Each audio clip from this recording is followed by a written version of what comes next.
Hi guys, this is page number 131. We can see the diagram.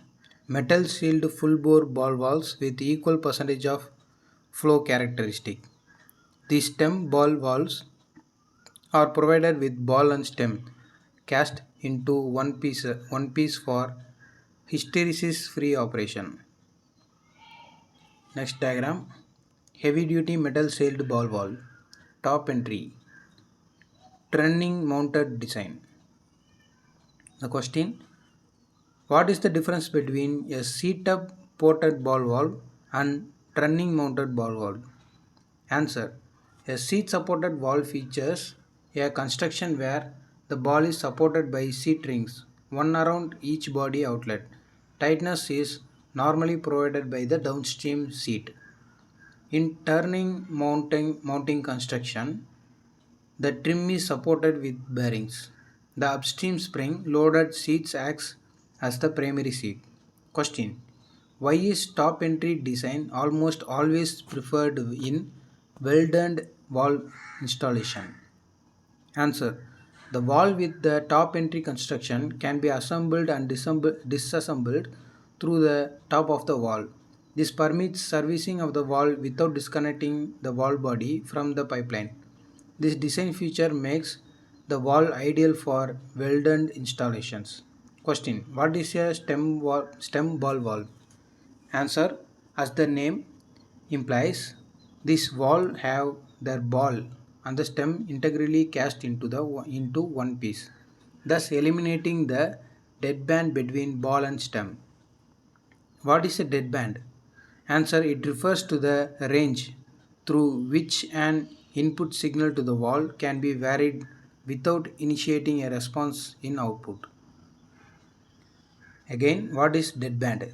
It refers to the range through which an input signal to the valve can be varied without initiating a response in output. We can see the cue ball valve.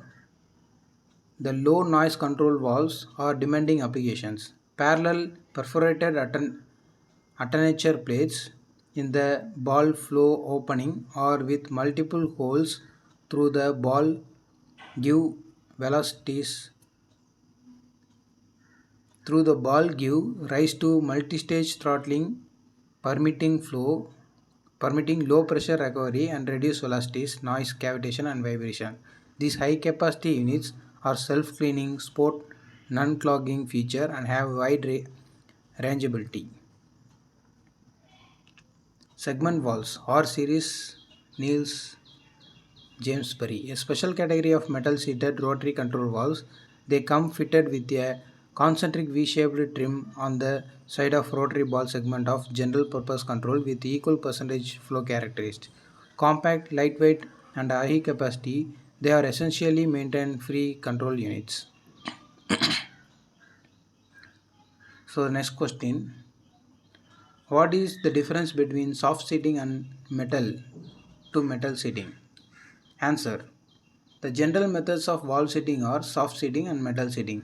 Soft seating utilizes elastomer seats usually against a metal closure member, disc ball, etc. As opposed to soft seating, metal to metal seating utilizes metal on the seats as well as on the closure member. Question: what are comparative advantages of soft seating and metal to metal seating? Answer: soft seating is ideal for completely drop tight sealing in on-off applications as well as for control applications involving toxic and corrosive fluids. However, the range of applications is limited over the temperature range which the elastomer can withstand. Metal sheeting is ideal for long lasting. They are successfully used in control valves in demanding control applications involving high temperatures and abrasive fluids. The temperature range is not limited by elastomer materials. Question: what do you mean by bidirectionally? Bidirectionality. Answer: it refers to the capability of a valve to throttle or shut off flow in both directions. Bidirectionality. The next question: Control valves are vital in boiler service. Control valves are vital in boiler service. What is the main purpose for which the control valves are chiefly used? Answer: for accurate throttling of flow in response to rapidly changing system needs over a long period. Question: how is this flow control achieved? Answer: one way to control the flow of fluid is by varying the throughout section area of valve as the control member moves translationary. By another method, the control member rotates inside a sleeve with a port mounted in the valve housing. Question: what should be the pipe layout on which the control valve is to be fitted?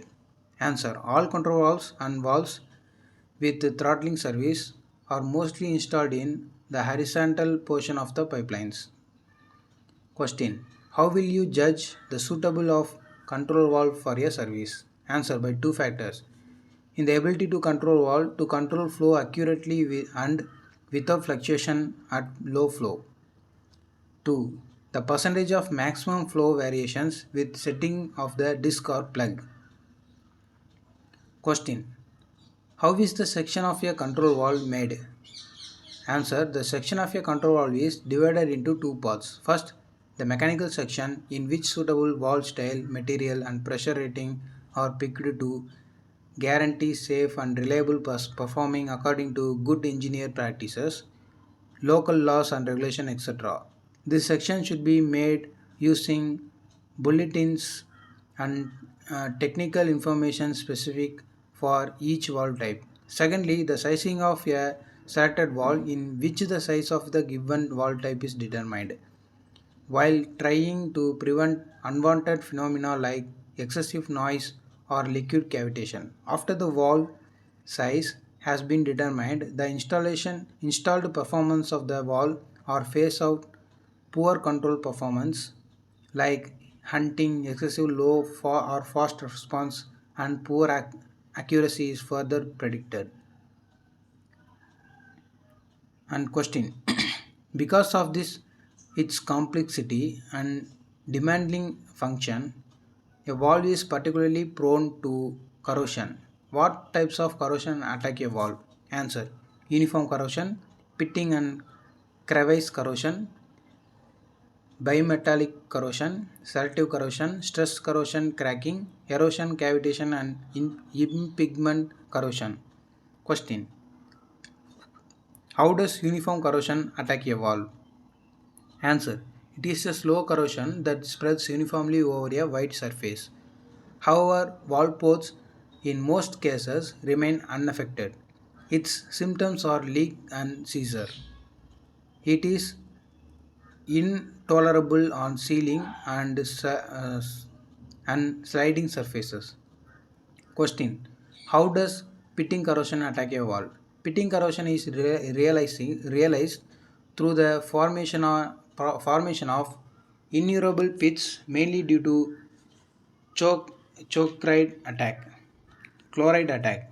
Such type of corrosion quickly penetrates through stainless alloys exposed to segment of fluids in closed valve. Even small concentration of chloride can pierce a stainless steel valve. Question: how does a cursive corrosion attack a valve? Answer: almost all valve types have crevices where the fluid stands even when the valve is fully open and the flow is rapid. Means crevice corrosion occurs under stagnant fluid film trapping in the crevice fissure on the surface of valve interior.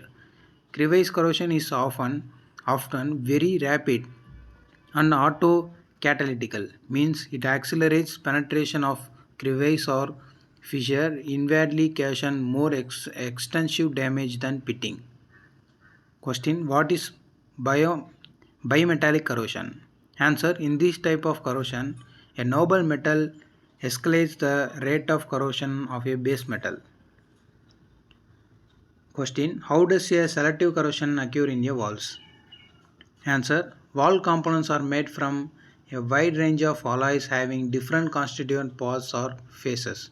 In corrosive environment, they respond differently. For instance, a zinc dominant phases of some brass type corroded quickly in water containing Ca ions, chlorine ions. Such type of corrosion can penetrate through the wall body.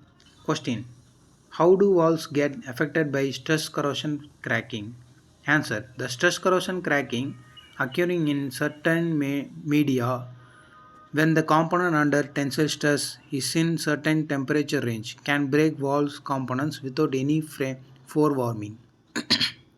Question: how do erosion, cavitation, and impingement corrosion affect a wall?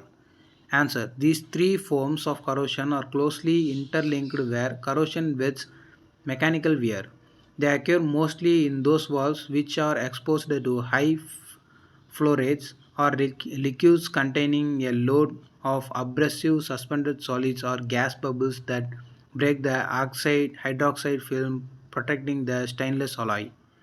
Even cavitation bubble caused by pressure changes may locally destroy this passiving layer.